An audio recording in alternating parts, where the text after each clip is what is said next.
my individual career in music about 10 years ago, and it's been quite a journey since then. I would say within the last 5 years is when my DJing has gone from more of a hobby to transitioning into a career. I have established residencies, I've traveled, and I've also begun to do this on a full-time basis. So definitely the last 5 years have been some of the most exciting in terms of my career as a DJ. Growing up in a Hispanic household, I was always around loud Latin music, instruments. I also sort of bask in my Hispanic culture, which has surrounded me my entire life. So Latino artists and Latin music has been sort of a bedrock in terms of my musical foundation. I played piano as a little kid. I took lessons.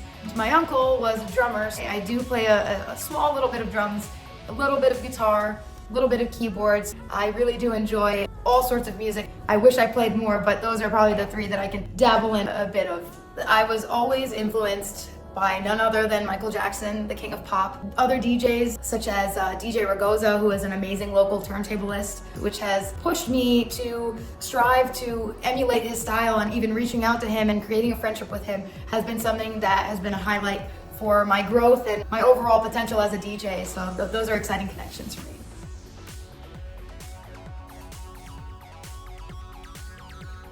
Having creative outlets have been some of the most rewarding experiences for me as a DJ, and I love collaborating with other female DJs and other female musicians. I believe there's power in women playing together and women doing anything together. Over the past few years, I've had experiences where I've played with a percussionist or collaborating with another DJ. I've had a few experiences in New Orleans, shout out to DJ Jess, and Atlanta, Georgia, shout out to DJ Amethyst, with these amazing female DJs who have allowed me to come down and collaborate with them. So that's something that I really can say that I enjoy in terms of a creative outlet in a little bit of a divert way to create a DJ set.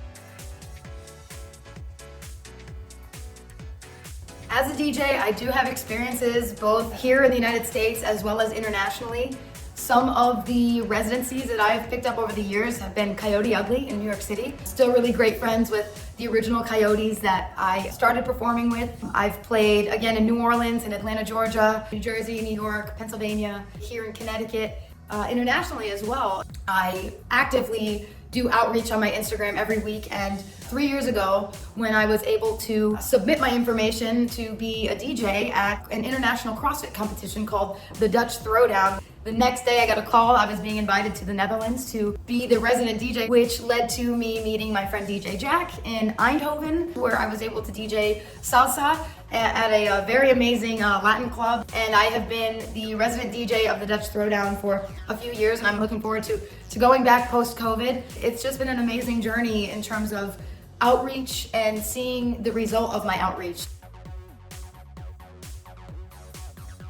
The difference between private performance and public performance is quite stark in my opinion. It's almost like two different animals. I really do enjoy going out to the club and performing for people of all ages, all creeds, all nationalities. It's something that I think all DJs thrive on, is that energy that you receive from a late night crowd.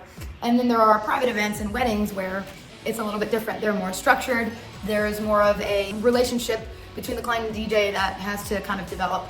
Starting in the wedding industry just last year, I've been super lucky to have acquired amazing clients, and I'm looking forward to doing more. So more of both, clubs and private events, but I do really enjoy getting dinner at weddings and also desserts. So I'd have to say private events are my favorite for now.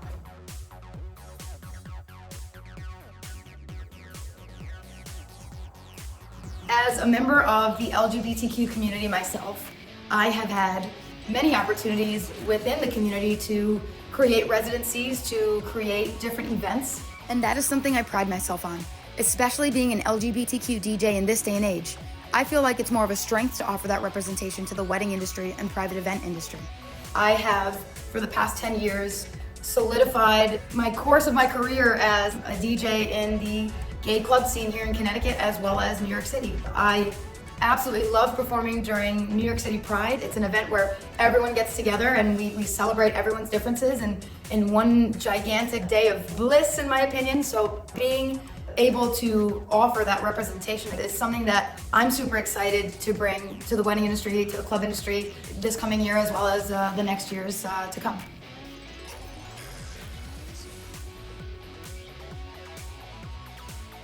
My gear right now is pretty simple. I don't like to overdo it. I have two EV50s, which are fantastic. I recommend them to most people, but especially people like me. If you're not the strongest and you don't have all the muscle, it really helps with my setup and breakdown time.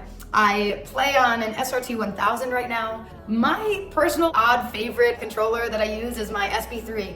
And the reason why is portability, and that's what I use to play on overseas if I'm not being provided a controller.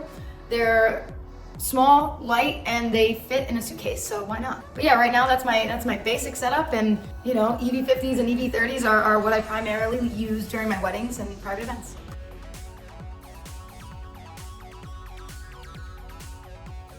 There are upcoming projects that I am excited about. I'll be beginning a 3-month residency at a place called Geronimo's, which is a tequila bar in New Haven, Connecticut. I'm also going to be playing New Year's Day at Coyote Ugly at their new location in Manhattan. Coming up, I have many weddings during the spring and summer. Anywhere really, the tri-state area, even farther internationally. I'm looking forward to everything that this new year 2022 has to come.